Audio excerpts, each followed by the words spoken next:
Welcome to Tamil audio story channel. மறக்காம நம்ம சேனலை சப்ஸ்கிரைப் பண்ணிக்கோங்க. ஜஸ்டின் செய்த காரியத்தில் நீரஜ் அசையாமல் தரையில் கிடந்தார். மின்னல் வேகத்தில் அவரின் உயிரை எடுத்திருந்தான் ஜஸ்டின். ஆதிசேஷன் தான் பெரும் அதிர்ச்சியில் இருந்தார். அவர் இதனை அவனிடமிருந்து கொஞ்சமும் எதிர்பார்க்கவில்லை என்று அவர் முகத்திலேயே அப்பட்டமாய் தெரிந்தது. நம்ப முடியாமல் கீழே கிடக்கும் நீரஜையும் ஜஸ்டினையும் மாற்றி மாற்றி பார்த்தார். இவனா இப்படி செய்தது என்று இருந்தது அவருக்கு. அதே நேரம் நீரஜ் போன் மீண்டும் ஒலித்தது. அதில் கொட்டை எழுத்தில் விதுரன் என்று பெயர் தெரிந்தது. போன் அடித்துக்கொண்டே இருந்தாலும் சரவணனும் ஜஸ்டினும் அதை வெறுமனை பார்த்து கொண்டிருந்தார்கள். யாருக்கும் அந்த அழைப்பை ஏற்கும் எண்ணமில்லை. இன்னொரு பக்கம் ஆதிசேஷனும் போனையே பார்த்து கொண்டிருந்தார். அழைத்திருப்பது யார் என்று பார்த்ததும் அவர் பெரிதாய் அதிர்ந்தார். பேச்சே வராத அளவிற்கு பெரும் அதிர்ச்சியில் இருந்தார். நீரஜ் எவ்வளவு பவர்ஃபுல்லான ஆள் என்று அவருக்கு தெரியும். அதே போல் நீரஜ் பற்றியும் நன்றாக தெரியும். மெய்யாக அவர் பேஸ்வானி குடும்பத்தைச் சேர்ந்தவர் கிடையாது. ஆனால் இப்போது விதுரன் நீரஜிற்கு அழைப்பது ஆதிசேஷனுக்கு பெரும் ஆச்சரியத்தை கொடுத்தது. எதற்காக அழைக்கிறார் என்று யோசித்தார். அதுவும் இல்லாமல் நீரஜ் விதுரன் பெயரை அப்படியே அவர் போனில் சேமித்து வைத்திருக்கிறார். பொதுவாக விதுரனை யாரும் அவரின் முதல் பெயரை வைத்து அழைத்திட மாட்டார்கள். சர்நேம் வைத்துதான் அழைப்பார்கள். பேஸ்வானி குடும்பத்தில் இருப்பவர்களுக்கு அவர்களின் ஸ்டேட்டஸ் மிகவும் முக்கியம். மிகப்பெரிய பணக்காரர்கள் அவர்கள் கையில் பல ஆட்களை வைத்திருப்பார்கள். பேஸ்வானி குடும்பம் மிகவும் அதிகாரம் பெற்ற குடும்பம். அதே நேரம் பாரம்பரியத்தை பின்பற்றக்கூடிய குடும்பமாகவும் இருக்கும். இதில் ஆதிசேஷனை இன்னும் அதிர்ச்சிக்குள்ளாக்கிய விஷயம், விதுரன் அழைத்ததும் நீரஜ் அழைப்பை ஏற்காமல் இருந்தார். அவர் எங்கே அழைப்பை ஏற்கும் நிலையில இருக்கிறார்?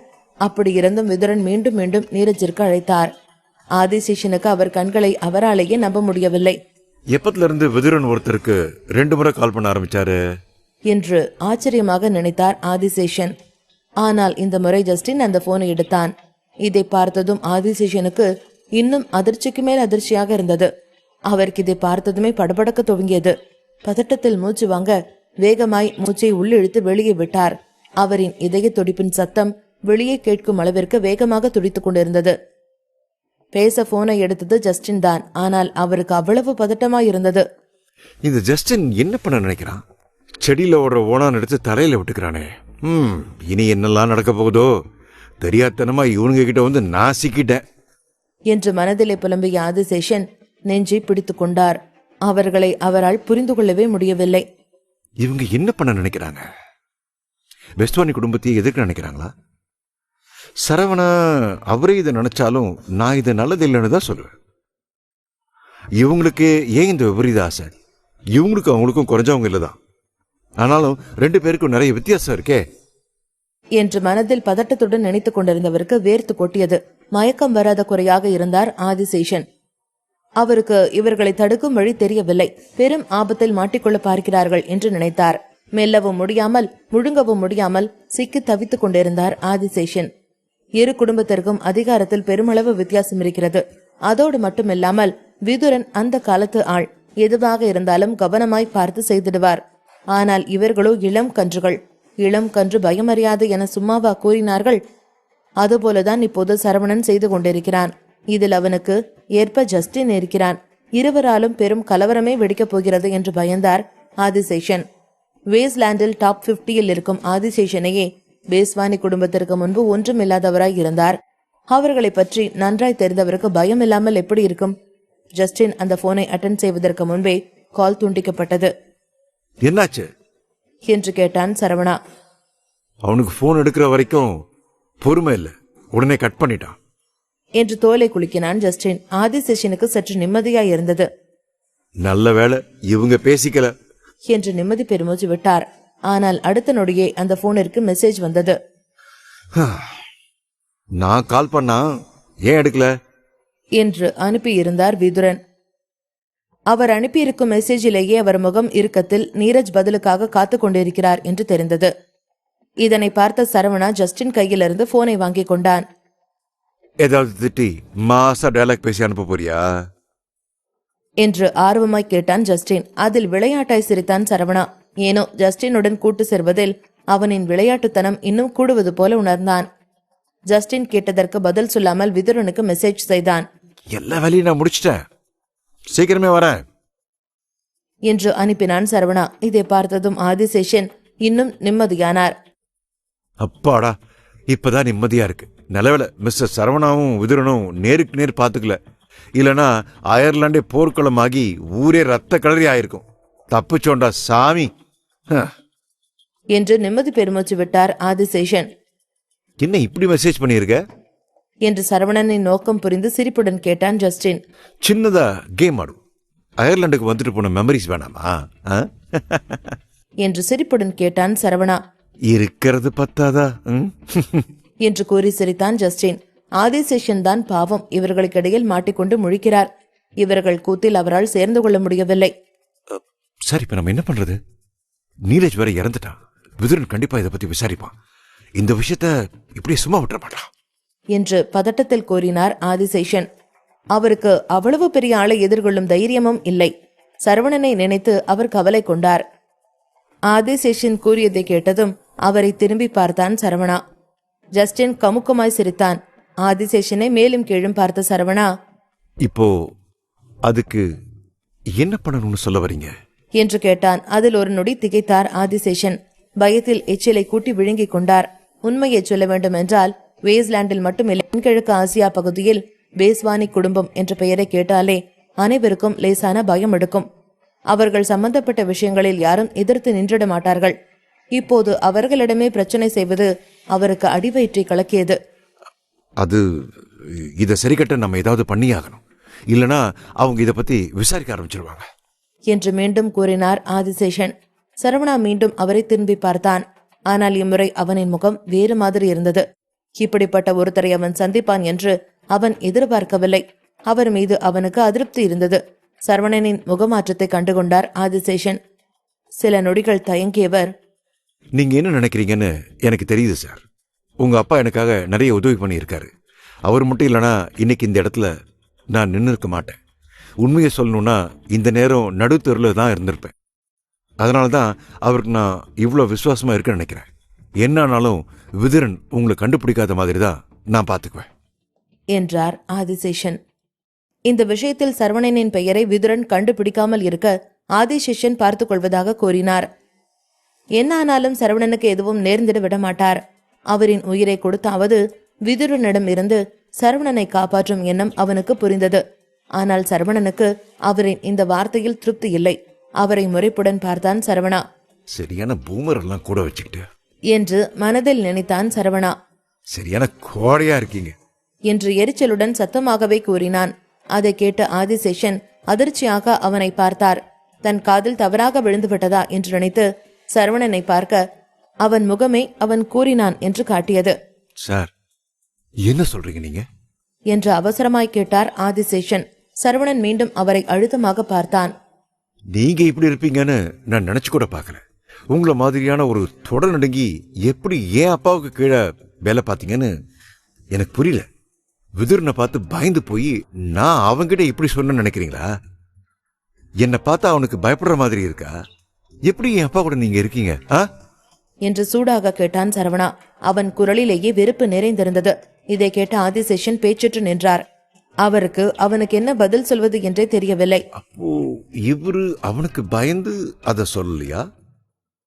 இந்த பிரச்சனை இதோட முடியலையா என்று தன் மனதிற்குள்ளேயே நினைத்துக் கொண்டார். நான் அவனுக்கு சின்ன கிஃப்ட் கொடுக்க நினைச்சேன் என்று கூறிய சரவணா நீரஜ் போனை ஜஸ்டினிடம் கொடுத்தார்.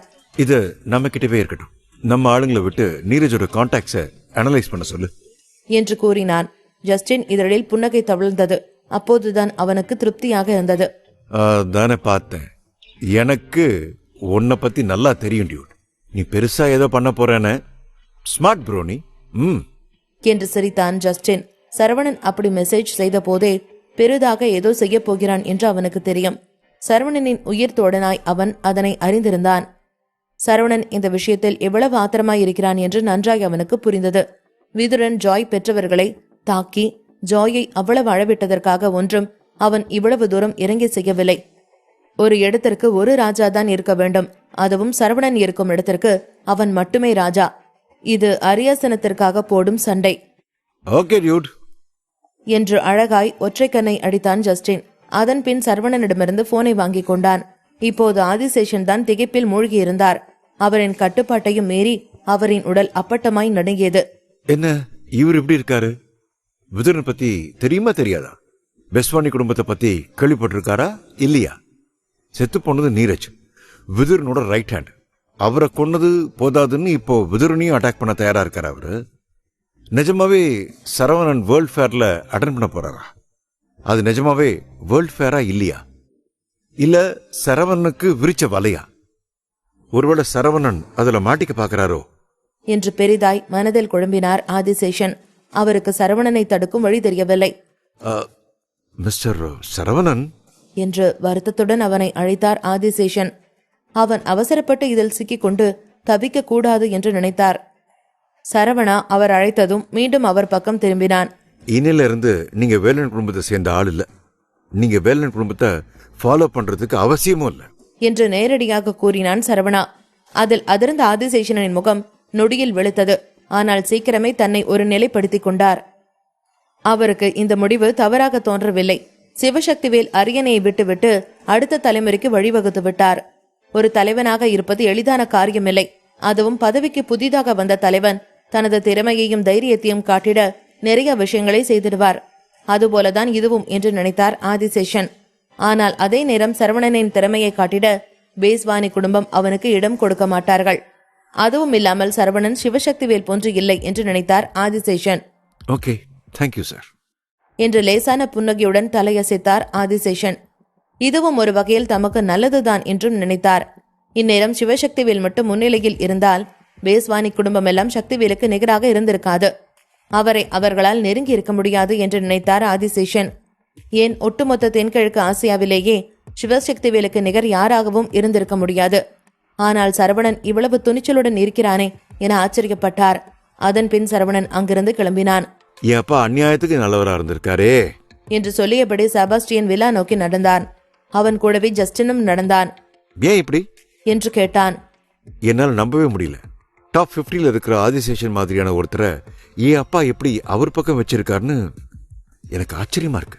இன்னும் அவரை பத்தி நான் தெரிஞ்சுக்க வேண்டியது நிறைய இருக்கு போல என்று கூறிட ஜஸ்டின் அமைதியாய் அவனுடன் நடந்தான். சரவணனுக்கு சிவசக்திவேலின் அனைத்து பிசினஸையும் எடுத்துக்கொள்ள மிகவும் ஆர்வமாயிருந்தது.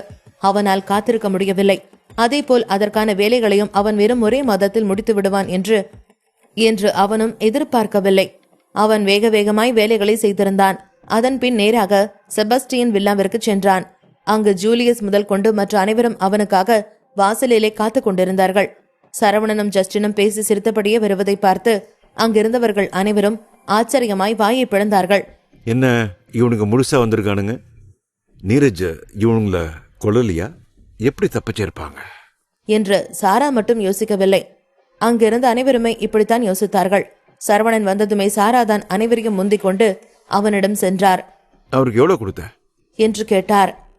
நான் ஏன் பணம் கொடுக்கணும் என்று கேள்வியாக புருவம் சுருக்கினான் சரவணா.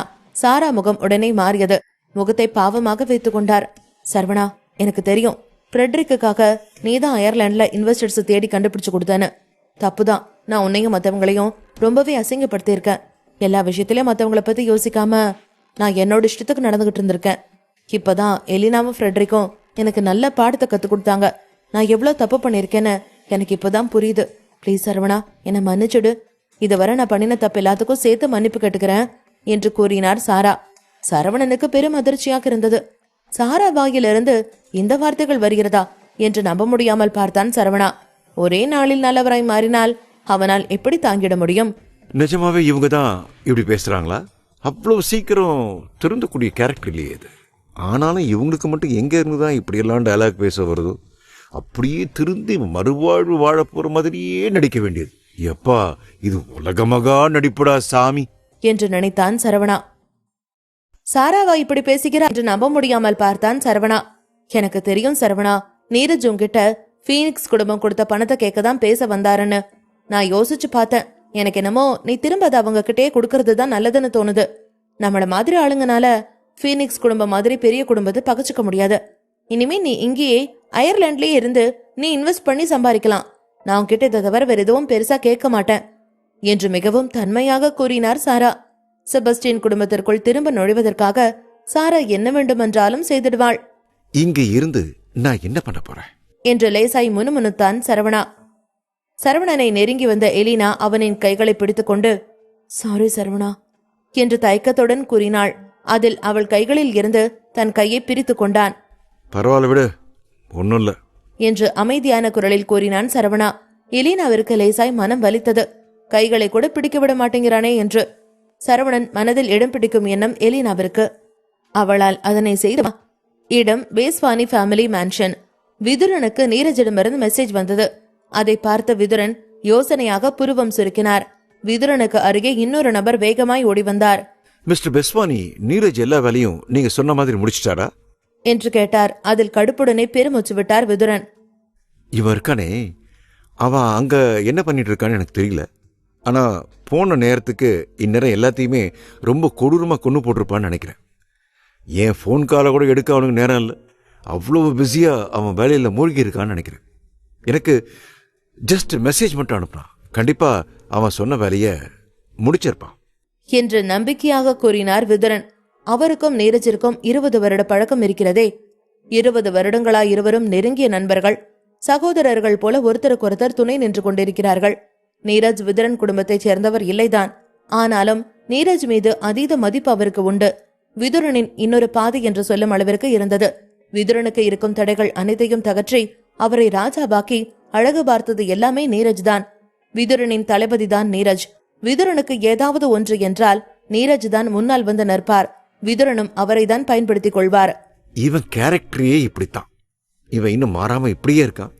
அவனுக்கு மெச்சூரிட்டி பத்தாது.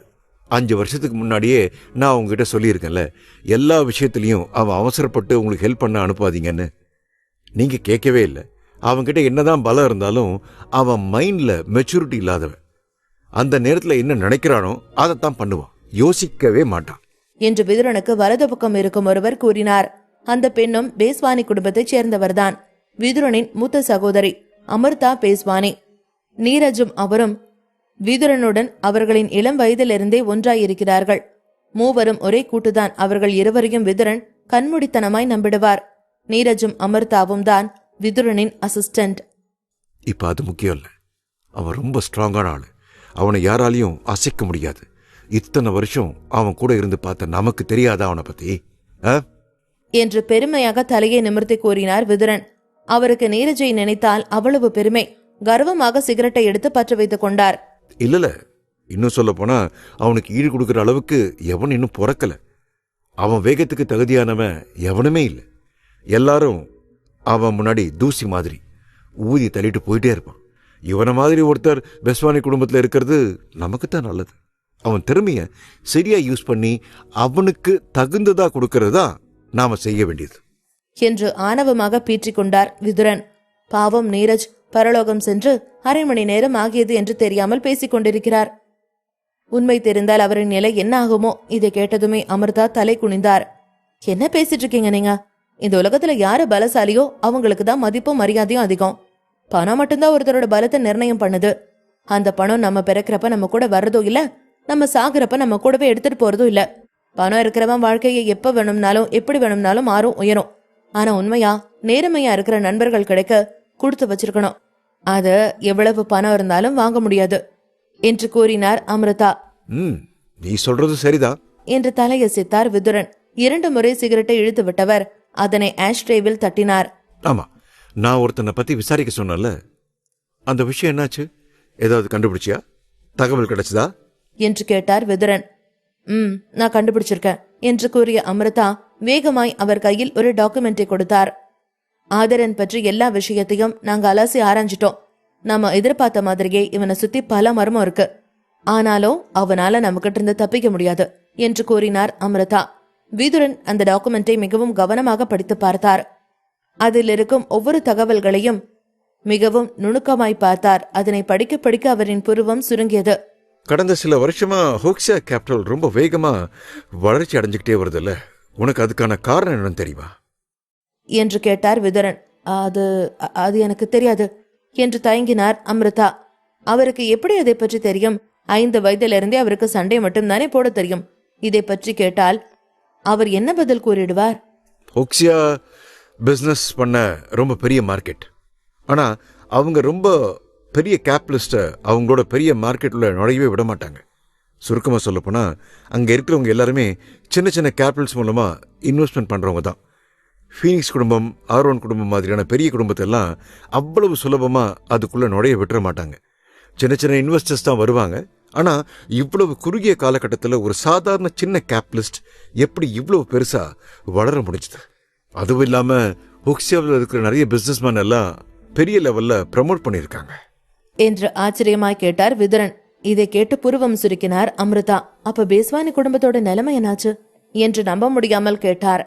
பெஸ்வானி குடும்பத்துக்கும் இப்படிப்பட்ட பிரச்சனை வந்துச்சு என்று பெருமூச்சுடன் கூறினார் விதுரன்.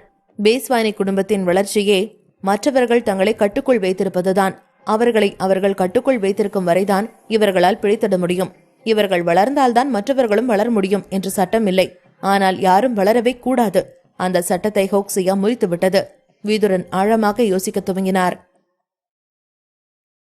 பெரிய குடும்பத்தை பொறுத்தவரையில் அவர்கள் நன்றாய் பணம் சம்பாதித்தால்தான் அவர்களை சார்ந்திருக்கும் சிறிய குடும்பங்களும் சம்பாதிக்க வேண்டும்.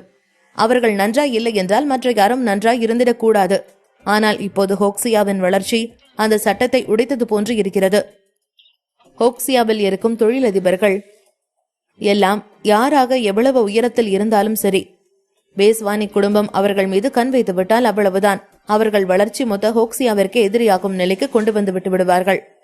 பேஸ்வானி குடும்பத்தை யாராலும் அசைக்க முடியாததாய் இருந்தது. அவர்களை மீறி இதுவரை ஒன்றும் நடந்தது இல்லை. இப்போது அவர்கள் கட்டுப்பாடை மீறி ஹோக்ஸியா வளர்ச்சி இருக்கிறது.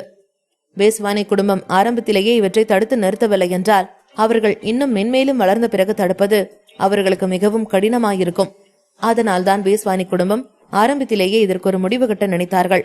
ஆனால் அவர்களுக்கு பிரச்சனையை 2 விஷயம் குறுக்கே இருந்தது. ஒன்று ஹோக்ஸியாவின் பிளேஸ்வரி ஆர்கனைசேஷன், மற்றொன்று ஆதிரன். பெஸ்வானி குடும்பத்துக்காக நான் எந்த எல்லைக்கும் போவேன். என்னோட உயிரையே நான் பணைய வைக்க தயாரா இருக்கேன். எனக்கு தெரிஞ்ச வரைக்கும் அந்த ஆதிரன் எப்பவோ செத்துட்டான். இப்ப அந்த மிட்டல் குடும்பமும் ரொம்ப தடுமாறிட்டு இருக்காங்க. மிட்டல் குடும்பத்தில் இருக்கிற எல்லாரையுமே கொன்னுடணும். அவங்க குடும்பம் இருந்ததுக்கான தடையுமே இருக்கக்கூடாது. எல்லாரையும் எல்லா பிசினஸையும் அழிக்கணும். கண்டிப்பா நான் அவங்கள அழிச்சே தீருவேன் என்று உறுதியாக கூறினார் விதுரன். இதை கேட்டதும் அமிர்தா உடனே அவர் முன்பு மண்டியிட்டார். அவர் அவரின் அதமக்கையாக இருந்தாலும் விதுரனுக்கு அவர் அசிஸ்டன்ட் தான். நீங்க என்ன சொல்றீங்களோ அதை நான் செய்யறேன். இந்த விஷயத்தை என்கிட்ட ஒப்படைங்க, நான் நல்லபடியாக அதை முடிச்சு கொடுக்கறேன் என்று உடனே கூறினார் அமிர்தா. இதனை கேட்டு விதுரனுக்கு மகிழ்வாயிருந்தது. ஏன் எண்ணம் வெறும் மிட்டல் குடும்பத்தை ஒழிச்சு கட்டுறது மட்டும் இல்ல என்று கூறிய விதுரன் ஒரு புகைப்படத்தை அவரிடம் காட்டி, ஹோக்ஸியாவில் இருக்கிற டாப் ஆர்கனைசேஷனும் இப்ப பிரச்சனைல இருக்கு. அவங்களால இப்ப நம்மள தடுத்து நிறுத்த முடியாது. முதல்ல எனக்கு இதுல இருக்கிறது யாருன்னு சொல்ல என்று கூறினார். அந்த புகைப்படத்தில் ஒரு இளம் யுவதி இருந்தாள். பார்க்கவே மிகவும் அழகாய் 15 வயதில் இருப்பவள் போல் இருந்தாள். அமிர்தா அந்த போட்டோவை பார்த்தவுடனே அடையாளம் கண்டுகொண்டார். உடனே தலையை வேகமாய் அசைத்தவர், சார், இது யாருன்னு எனக்கு தெரியும். இது மிட்டல் குடும்பத்து பொண்ணு. அவ பேரு அகல்யா மிட்டல். இவ ஆதிரனோட தங்கச்சி. ஆனா இதுல ஒரு விஷயம் விசித்திரமா இருக்கு. மிட்டல் குடும்பத்துல அவ்வளவு பெரிய பிரச்சனை நடந்திருக்கு. ஆனா அகல்யா அதுல எதுலயுமே தலையிடவே இல்லையே.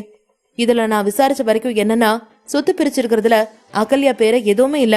அதுதான் குழப்பமா இருக்கு என்று கூறினார். இதை கேட்டு மிகவும் அமைதியாயிருந்தார் விதுரன். அப்படின்னா அகல்யா மிட்டல் குடும்பத்தை சேர்ந்த ஆள் இல்லைன்னு சொல்ல வரியா என்று கேட்டார். அதில் வேகமாய் தலையசைத்தார் அமிர்தா. ஆமா, நம்ம மட்டும் நம்மளோட ஏஜென்சி வச்சு ஆதரன் பத்தின இன்ஃபர்மேஷனை கலெக்ட் பண்ணலைனா நமக்கு ஆதரனுக்கு இப்படி ஒரு தங்கச்சி இருந்திருக்கான்னு தெரியாம இருந்திருக்கும் என்றார். ரொம்ப கரெக்டா சொன்ன. ஆதரன் ரொம்பவே ஸ்மார்ட்டான ஆளு. அப்படின்னா அவன் என்ன காரியம் பண்ணிட்டு இருந்தான்றது தெரிஞ்சுதான் அவன் வேணும்னே பண்ணியிருக்கான். அந்த நேரத்துல நம்ம குடும்பத்து கூடவே மோத நினைச்சிருக்கான். அப்பவே அவன் எல்லாத்துக்குமே தயாராதான் இருந்திருக்கான். அது மட்டும் இல்ல, ஒரு முறை ஒரு நியூஸ் ரிப்போர்ட்டர் இந்த பொண்ணு அகல்யா ஒரு ஷிப் ஆக்சிடென்ட் இறந்து போயிட்டு தான் வந்திருக்கு.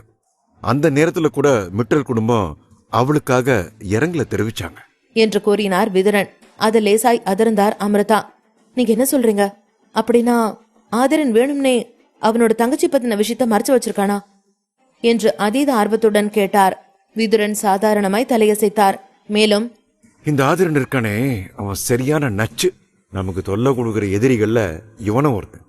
எனக்கு என்னமோ நம்மள தேடிட்டு இருக்கிறது அவன் மறைச்சு வச்சிருக்கிற தங்கச்சி கிட்ட இருக்குதோன்னு தோணுது என்று கூறினார். அது இதுக்கு வாய்ப்பே இல்ல. ஒருவேளை அகல்யா மிட்டல் குடும்பத்தை சேர்ந்தவளா இருந்தாலும், அவ ஆதிரனோட தங்கச்சியா இருந்தாலும், அவ பல வருஷமா ஹோக்ஸியாக்கு வராம இருக்காளே. அப்படியே அவ கம்பெனி சீலோட திரும்ப ஹோக்ஸியாக்குள்ள நுழைஞ்சாலும் மிட்டல் குடும்பம் அவ பேச்சையெல்லாம் ஒரு இதாவே மதிக்க மாட்டாங்க. மிட்டல் குடும்பத்து ஆளுங்களை அவ சொல்றத கேட்க மாட்டாங்க. இதில் எப்படி ஆதிரன் கூட இருக்கிறவங்க எல்லாம் அவ சொல்றத கேட்பாங்க என்று கேட்டார் அம்ரிதா. அவர் ஆதிரனை பற்றி நீண்ட காலமாக விசாரணை செய்து கொண்டிருக்கிறார். அவரின் பார்வைக்கு இது சாத்தியமில்லாத ஒன்று. விதுரனுக்கும் இது நன்றாக தெரியும். அகல்யா இப்பொழுது தென்கிழக்கு பகுதியில் இருக்கும் ஒரு யூனிவர்சிட்டியில் படித்துக் கொண்டிருக்கிறாள். அங்கேயே விடுதியில் தங்கி படித்துக் கொண்டிருக்கிறாள். அவளின் மாத செலவெல்லாம் அவளுக்கு ஒரு பிரச்சனையே இல்லை. அவள் படிக்கும் யூனிவர்சிட்டியும் நன்றாயிருக்கிறது. இதுவரை அவளுக்கென்று தனி திறமை இருக்கிறது என்று அவள் வெளிக்காட்டியது இல்லை. எனக்கு என்னமோ ஆதிரனுக்கு அப்படி ஒரு சம்பவம் நடந்திருக்கிறதுக்கு முன்னாடியே அவ தங்கச்சிக்கிட்ட அவ்வளவு முக்கியமான விஷயத்த ஒப்படைச்சிருப்பான்னு எனக்கு தோணல என்று மீண்டும் கூறினார் அம்ரிதா. விதுரன் நீண்ட நேரம் அதை பற்றி யோசித்தார். சட்டென்று ஒன்று தோன்ற அவர் முகம் சுருங்கியது. இல்ல, இப்படி கூட அவன் யோசிச்சிருக்கலாம்ல என்றார் விதுரன். என்னது என்று ஆர்வமாய் கேட்டார் அம்ரிதா. சட்டென்று கண்களை திறந்தார் விதுரன். ஒருவேளை அவன் இதுக்காக வெயிட் பண்ணலாமே என்று அவர் கேட்க குழம்பினார் அம்ரிதா. எதுக்காக வெயிட் பண்ணணும் என்று குழம்பினார். இல்ல, ஒருவேளை அவன் அதை அவனோட தங்கச்சி கிட்ட கொடுத்து அதை வேற யார்கிட்டயாவது ஒப்படைக்க சொல்லி இருக்கலாம்ல என்று சீரியஸாக கூறினார் விதுரன். இதை கேட்டதுமே அம்ரிதா இன்னும் குழம்பி போனார். ஆதிரனாலேயே அந்த ப்ரொடெக்ட் பண்ண முடியலையா? அவனை விட்டா அதை யாரு ப்ரொடெக்ட் பண்ண போறாங்களா என்று கேட்டார் அம்ரிதா. அதற்கான பதில் விதுரனிடம் இல்லை. யோசனையிலேயே மூழ்கினார் அவர். இந்த ஒரு கேள்வி மட்டுமே அவர் மண்டைக்குள் ஓடிக்கொண்டிருந்தது. என்ன ஆனாலும் சரி, ஆதிரனின் சீல் தன் கைக்கு வந்தாக வேண்டும் என்று நினைத்தார். அதற்காக எந்த எல்லைக்கும் சென்றிடுவார் விதுரன். இடம் செபாஸ்டியன் ஃபேமிலி மேன்ஷன். செபாஸ்டியன் குடும்பத்தினரிடம் சரவணனுக்கு பேச்சு வைத்துக் கொள்ள விருப்பமில்லை. மொத்த செபாஸ்டியன் குடும்பமும் அவன் முன்னே அப்பட்டமாய் நல்லவர்கள் போல நடிப்பது அவனுக்கு பிடிக்கவில்லை. அவன் வந்தது எலினா பிரச்சனையை சரிக்கட்ட மட்டுமில்லை, அதையும் தாண்டி அவனுக்கென்று இருக்கும் விடுபட்ட சில பிரச்சனைகளை அவன் முடித்திட வேண்டும். செபாஸ்டியன் குடும்பம் மிகவும் நல்லவர்களாய் அவனை மேன்ஷனிலேயே தங்க கூறினார்கள். ஆனால் அவனுக்கு அவர்களுடன் இருக்கவே பிடிக்கவில்லை. தனியாய் ஸ்டார் ஹோட்டலில் ரூம் எடுத்து தங்கினான். அனைத்து வேலைகளையும் முடித்துவிட்டு மெத்தையில் பொத்தென்று விழுந்தான் சரவணா. அவன் விழுந்த மறுநொடி அவனின் போனிற்கு அழைப்பு வந்தது. மிஸ்டர் சாம் அழைத்திருந்தார்.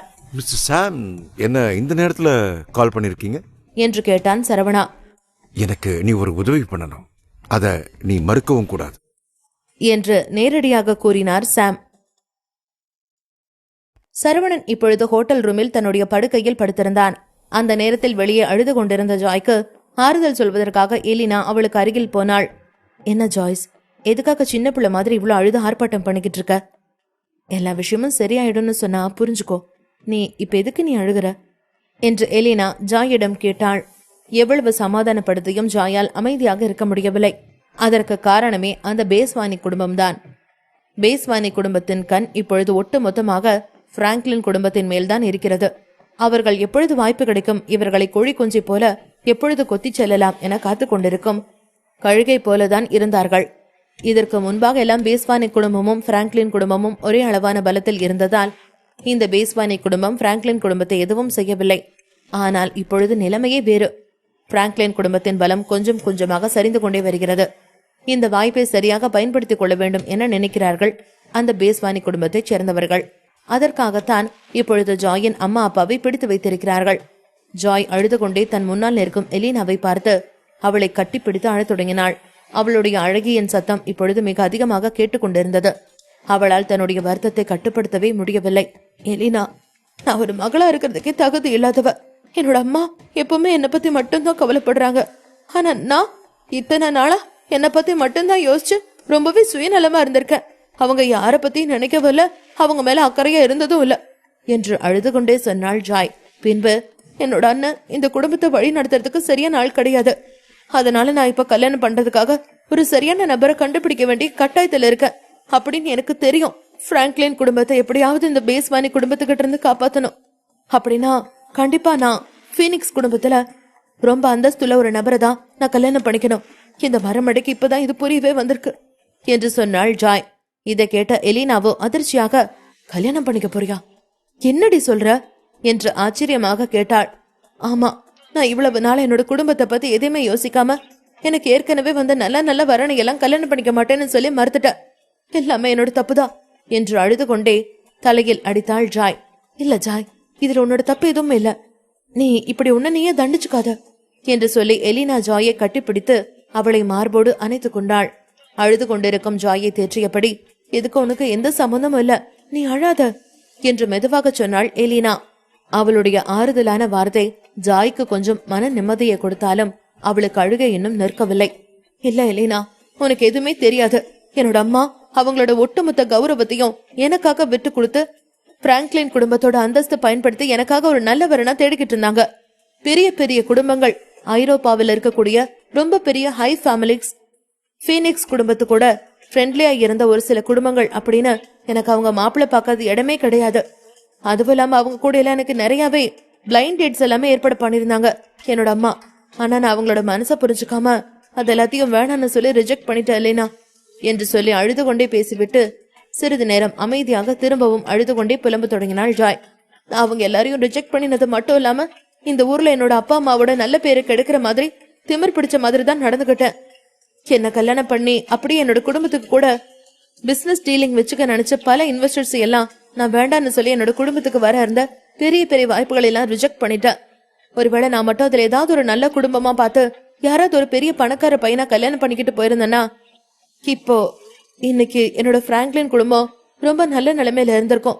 இந்த பேஸ்வானி குடும்பத்தை சேர்ந்தவங்க எங்களை இப்படி தொந்தரவு பண்ணிருக்க மாட்டாங்க. எல்லாமே என்னோட தப்புதான் என்று சொல்லிக்கொண்டே திரும்பவும் அழுது கொண்டிருந்தாள் ஜாய். ஜாயின் வார்த்தைகளை கேட்ட எலினாவிற்கு என்ன சொல்வதென்றே தெரியவில்லை. சிறிது நேரம் கழித்து எலினா ஜாய்க்கு ஆறுதல் கூறினாள். சரி அழாத, உன்னோட கஷ்டத்தை என்னால புரிஞ்சுக்க முடியுது ஜாய். ஆனா இப்போதான் நீ சரவணனை மீட் பண்ணிட்ட இல்லையா, சரவணன் இதுக்கு மேல உனக்கு ஹெல்ப் பண்ணுவான். அவன் ரொம்ப ரொம்ப நல்ல ஒரு ஃப்ரெண்டு. அவனை நம்பி வந்த யாரையும் அவன் கைவிட மாட்டான். அப்படி இருக்கும்போது அவனோட பெஸ்ட் ஃப்ரெண்டான உன்னை எப்படி அவன் கைவிடுவான்? இதுக்கு மேல இந்த பிரச்சனை எல்லாத்தையும் சரவணனே பார்த்துப்பான். அவனோட அம்மா அப்பாவை கண்டுபிடிச்சிருவான் ஜாய், நீ எதை பத்தியும் கவலைப்படாத என்று சொன்னாள் எலினா. சொல்லப்போனா உன்னோட அப்பா அம்மா மேலையும் எந்த ஒரு தப்பும் சொல்ல முடியாத ஜாய். உன்னோட அப்பா அம்மா அவங்க குழந்தைக்கு ஒரு நல்ல வாழ்க்கையை தான் கொடுக்கணும்னு நினைச்சாங்க. உன்னோட கல்யாணத்தால அவங்களோட குடும்பத்தை ஸ்ட்ராங் பண்ணணும்னு கண்டிப்பா யோசிச்சிருக்க மாட்டாங்க. தன்னோட பிள்ளைங்க சந்தோஷமா இருக்கணும் அப்படிங்கிற விருப்பத்தினாலதான் அவங்க எப்பவுமே உனக்கு பிடிச்சவங்களா பார்த்து கல்யாணம் பண்ணி வைக்க நினைச்சாங்க. இல்லாட்டி இதுக்கு முன்னாடி அவங்க ஏதாவது ஒரு பணக்கார மாப்பிள்ளையா பார்த்து உனக்கு கட்டாய கல்யாணமே பண்ணிருப்பாங்க. ஆனா உன்னோட அப்பா அம்மா அப்படி பண்ணலையே ஜாய். உன்னோட விருப்பத்துக்காக தானே வெயிட் பண்ணிக்கிட்டு இருந்தாங்க. உன்னோட அப்பா அம்மா ரொம்ப ரொம்ப நல்லவங்க ஜாய். உன் மேல ரொம்ப அக்கறையா பாசமா இருக்கிறாங்க. இப்படி ஒரு அப்பா அம்மா எனக்கு கிடைக்கலையேன்னு எனக்கு வருத்தமா இருக்கு என்று சொன்னாள் எலினா. எலினாவின் இந்த வார்த்தைகளை கேட்ட ஜாய் இப்போது மிகவும் நன்றாக உணர்ந்தாள். இப்பொழுதுதான் சுயநினைவுக்கு வந்தவளை போல இருந்தாள் ஜாய்ஸ். அப்போது சரவணன் யாரிடமோ போனில் பேசிக் கொண்டிருப்பதை பார்த்தாள் அவள்.